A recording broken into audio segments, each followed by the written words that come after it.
For 36 years, Catherine Leach-Bell has had the dream. Well, when I dream about him, I dream about him a lot. I dream about I can just hear his voice and just, seeing the cover move like he up under the cover laughing and playing with the children, but I never see his face.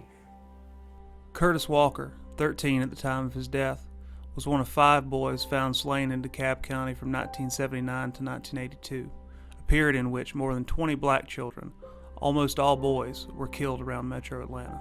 Authorities long ago closed the Fulton County cases, which accounted for most of them, but the DeKalb Police Department decided to keep its 5 investigations open. That leaves them in a strange limbo, considered part of the most notorious and depraved string of murders in Atlanta history, or just similar tragedies caught up in the lore. Curtis was a homebody who loved his mother. He was a mama boy. He always stood up under me and my baby boy. He wasn't the type that ran out in the street. He was always home. She was a struggling, unmarried mother of 4 boys, ages 2 to 14, living in public housing in northwest Atlanta. Curtis always promised to make his mom rich one day. On that winter day when he left her apartment, he was going down the road with one of his brothers to do odd jobs to make some cash. Curtis and Antonio went out down Bankhead to go and tow groceries for the elder people to their car. Later on that evening, Antonio came back, but Curtis didn't. And I asked him, I said, where is Curtis? He said, Mama, he said he gonna stay down here and make some more money. I said, well, I told him not to leave the house, but he left anyway. So we waited and waited and see was he gonna come back. So I went out and I walked up and down Bankhead, was looking for him, and I didn't have I couldn't find him. So I called the police and let them know that one of my boys was missing. And they told me that I had to wait 24 hours before they can come out or do anything. Now, why would they want to tell me to wait 24 hours when they known that kids was being killed? On March 6, 1981, firefighters spotted a body snagged on a log in South River. This was some 20 miles from the family's apartment in Bowen Homes. Curtis's mom watched on the news as workers pulled the body out, and she prayed it wasn't her son. That was 3 weeks later before they found his body. I was in the house at that particular time watching TV.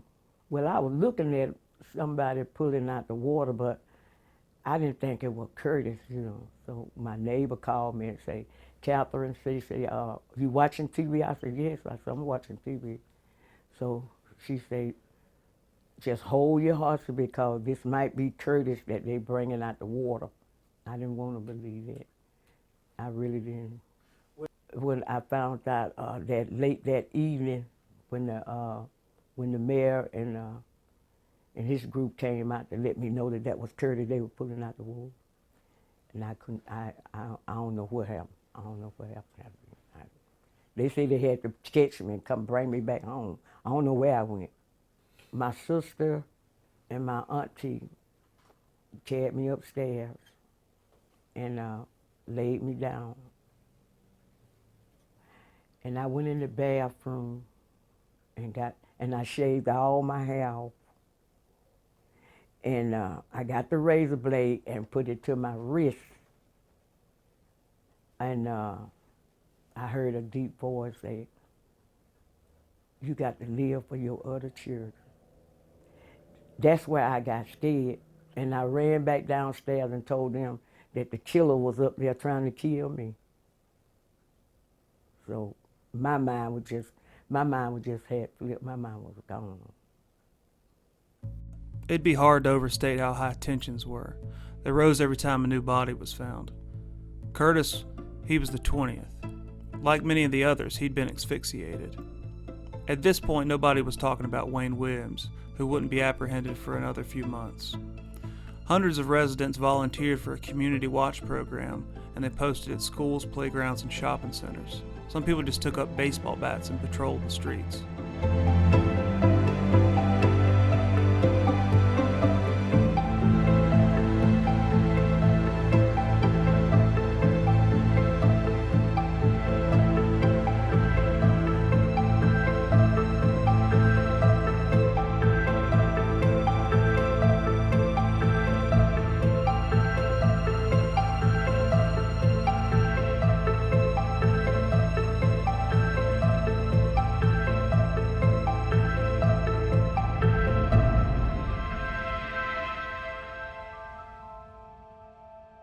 Wayne Williams was identified after a June 1981 police stakeout by a bridge over the Chattahoochee River.